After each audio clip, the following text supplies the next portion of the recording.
afternoon, everyone. My name is Paul, and I am a nerd, and you are fortunate enough to be here for our September 2014 TABS 3 Virtual User Group meeting, where we are going to be talking today about recurring entries in General Ledger. Mary Jo is going to cover that topic, and I am going to talk about the top client report. There will be no preamble today, so those of you that are used to seeing this and hear me go into great detail about what that means will not. And if you happen to notice that down here the time is 10:53 instead of 1 o'clock, you can give yourself 10 points for being observant.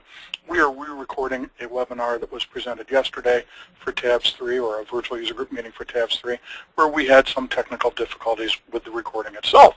So rather than getting into all this hoo-ha, if you will, about how to get around the GoToWebinar control panel, we already know that you're not attending live and that you're listening to a recording. That's why we're doing this.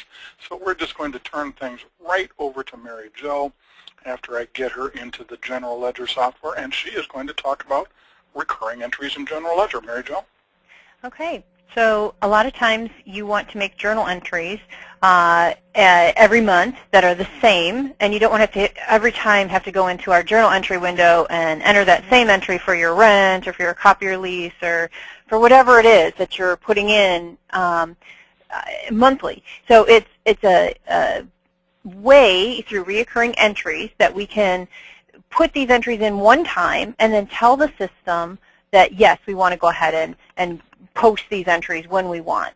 Now, prior to version 17, there was a little bit of an issue with that, because when you hit post reoccurring entries, it just posted all of your entries. You didn't have a lot of control over what posted when.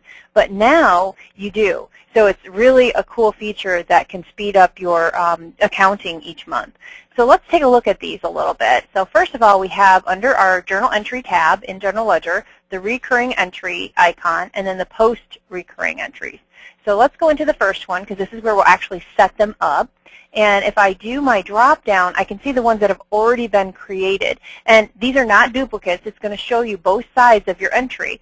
So I have 2 entries in here right now. I have 1, then it even tells you which number it is. This is number 1.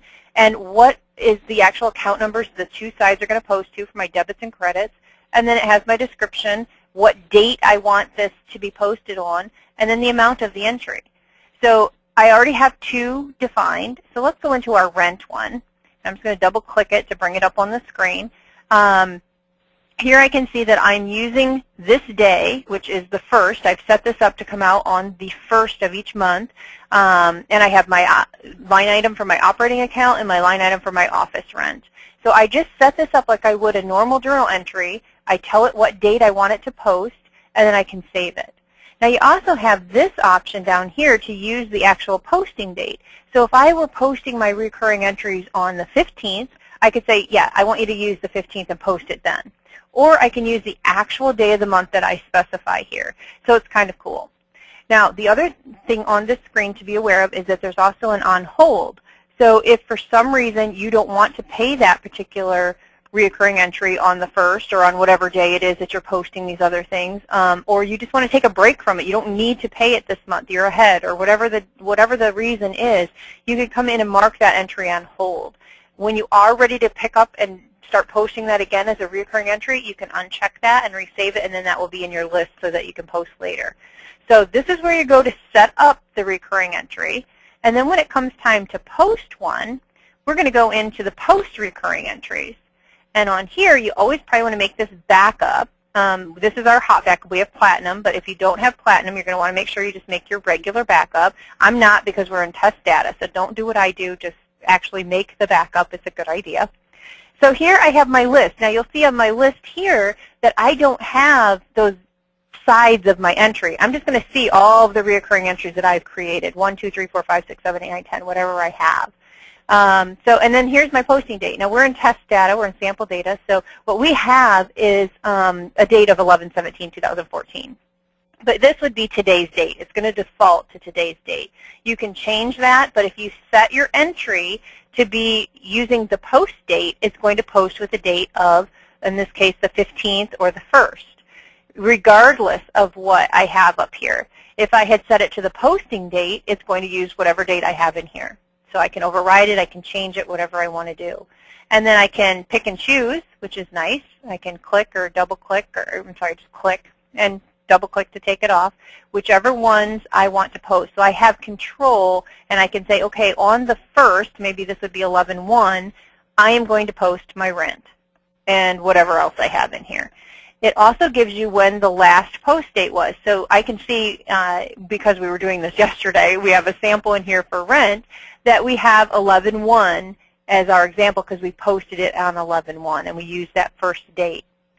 So then you would just hit your post and it would create that entry. So let's do one real quick. And you also have a verification list, which is nice. So I'm going to come in and I'm going to create one for the copier lease. So I'm just going to tab through to create a new one. I'm going to say that this comes out on the 15th of each month, and I want to use that date, not whatever date I decide to post. And I'm going to come in and do this from my operating account, and we'll credit it. And let's say that it's $500 a month.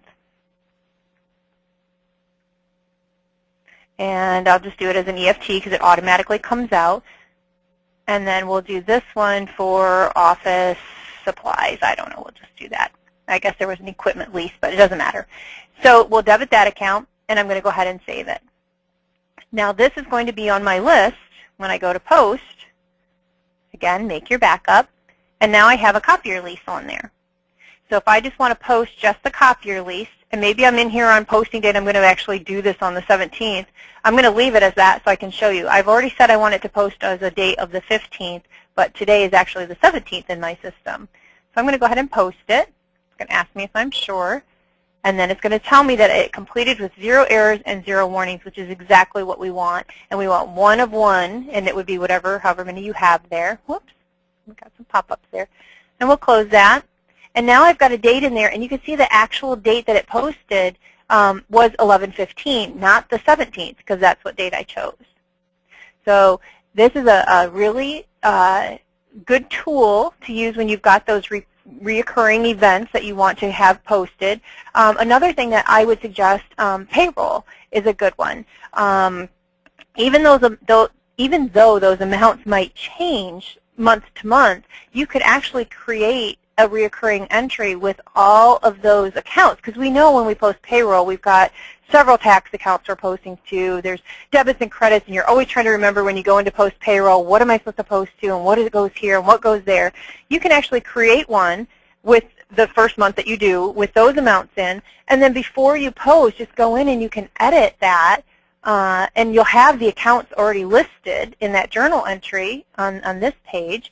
So if I brought up, you know, one that I had done for payroll, I would have all those accounts listed here, and I can just go in and change my amounts for that month and then post it. That's another way to use reoccurring entries that, you know, might be helpful for you. Now you want to remember to go ahead and change those things before you post, or it's going to do the same amounts you had from last month. So if you do have some that change, be careful, but it is another way to use it.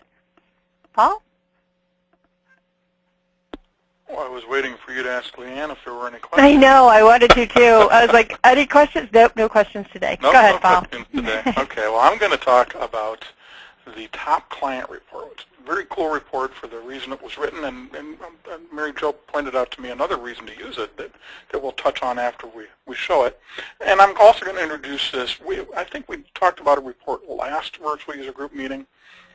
We talked about a report yesterday in the Practice Master Virtual User Group meeting. We're going to kind of be on a report mode for a little while, especially in the TABS Virtual User Group.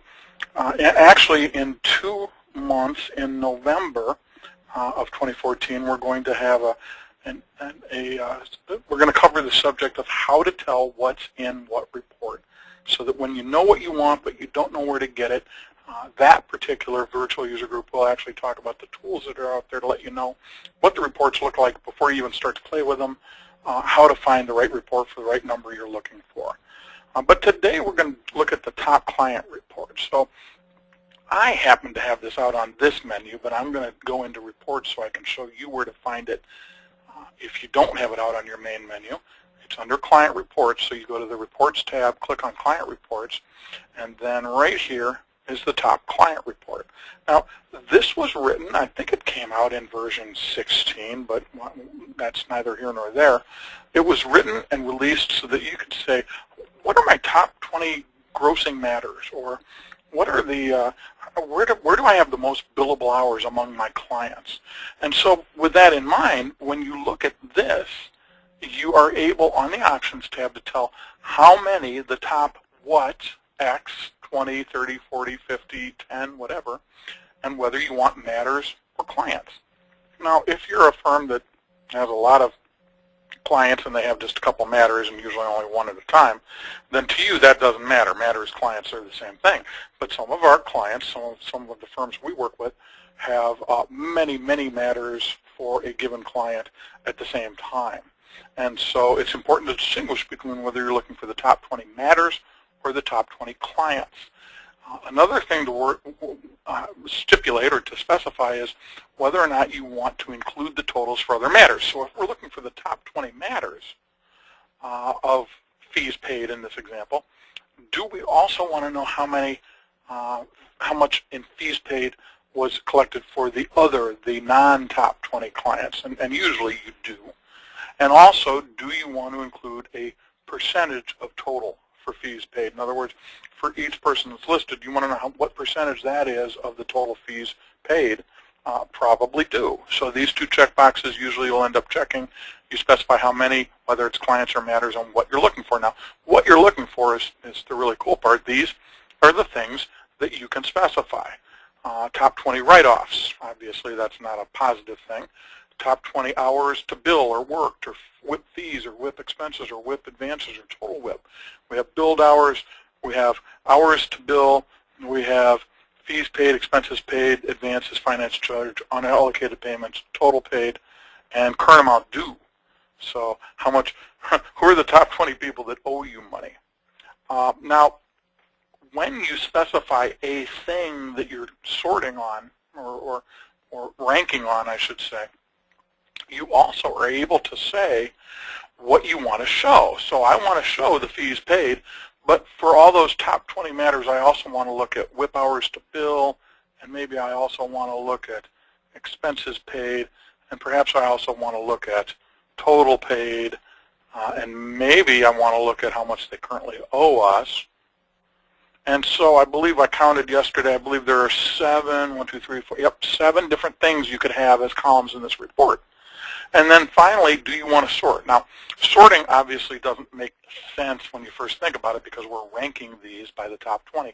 But you could sort by, for instance, primary timekeeper and say, of Bob's clients, 4 of them are in the top 20 for fees paid, and here's how they rank. And then for Sylvia, she had 6 clients or matters or whatever in the top 20, and here's how they ranked. So if you're sorting by primary timekeeper, you're going to get a list that's broken down into groups by primary timekeeper, but that still shows how their matters ranked among the top 20. Or if you say none, you're just going to get a list that's kind of firm-wide. Here's the top 20, 1 through 20, bam, you're done. Now, let's just go take a quick look at this. So we will say OK, and we will preview. And this is that top clients by fees paid.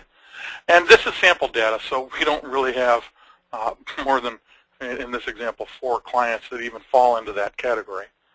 But since we had it print other things, we're getting other clients listed that may not have any fees paid, but still have other numbers here. Now, what you want to keep in mind is that the field the column that's highlighted in the report is the one that we're ranking on. And that column does not have to be the first column listed. So I could change this to total paid. I guess I already have that. I could change this to fees paid. And now when I rerun the report, it's going to show me the same information, but with the columns in a different order, but it's still ranked by fees paid, and so therefore this column is highlighted too. Now, that's great to have all this information for these top 20 clients. And if we do go to the bottom, we'll see the top, since all of them fell in the top 20, this is your total. There was nothing outside that range because only 4 of the matters had that, again, because it's a sample data, and this is your all matters total. And it sometimes is appropriate to say we just want the totals. We really don't care how it ranks. We just want to know who paid, what these total numbers were. Total paid WIP. These are the columns that I put in there. And that takes me to what Mary Jo pointed out the other day. Even though this is a top client, top matter sort of report, if you do this, and then specify whether you want it broken down by matters or clients, you're effectively getting a report that for everyone includes these columns. And that's very cool too, because sometimes just finding a report that has total WIP hours billed plus fees paid plus total paid all in one report can be a challenge. And this top client report gives you access to these columns here in such a way that you can display them all in a column sort of format with each row being a different matter or a different client. And sometimes you really don't want the top 20 clients. You want everybody. Now, of course, this works in a firm that has less than 9,999 matters or clients that are in the period that you specify. And I forgot to mention, you do specify what period. I'm currently looking at current calendar year. We can do current month, reporting month, calendar month, prior, or you can do custom, meaning you just put in a date range that makes sense for you. So that, and this is one of the reports that does allow the working timekeeper, so when working timekeeper sections are used, they can be sorted that way on the sort tab right here. So that is the top client report. I was going to ask Leanne if there are any questions. Of course there aren't any questions. Let's talk about real quickly the fact that version 15 is going to sunset in June of next year, 2015. We're trying to remind everybody every month at both virtual user group meetings that if you have version 15, you will not be able to receive support for it after June of 2015. So keep that in mind. If you're on that version, of course we're currently on 17.1 as the current version. If you're on version 15, you're going to want to think about getting off of version 15 and up to 16 or up to 17. We recommend you just go right up to the current version so that you don't have to worry about sunsetting again for a little while. Next month, the October, is it really October yet already? Next month we're going to talk about the account info screen in General Ledger, which is a new feature in version 17. It gives you some really neat information right there on an account-by-account basis. And I'm going to talk about the recap of hours report, kind of keeping in tune with our theme of reports in the TABS virtual user group meeting. And I do want to show you, of course you guys already know this, but because you're watching one from a recorded version, how do we know that? Because we're re-recording it, remember? But this, we always end our VUGS virtual user group meetings by showing people that they can go to our website, attorneycomputersystems.com, and they can click on one of the virtual user groups. That's how you can sign up for a new one. And so this is still the one that we're re-recording right now. But when this gets up on the website, the next one will show up here, and you can register for it by clicking one of the two links. Or you can scroll down and actually watch the recorded versions from prior months. So that's it for today. Everybody have a good rest of the day and a good rest of the month, and we will see you next time. Thanks much. Bye-bye.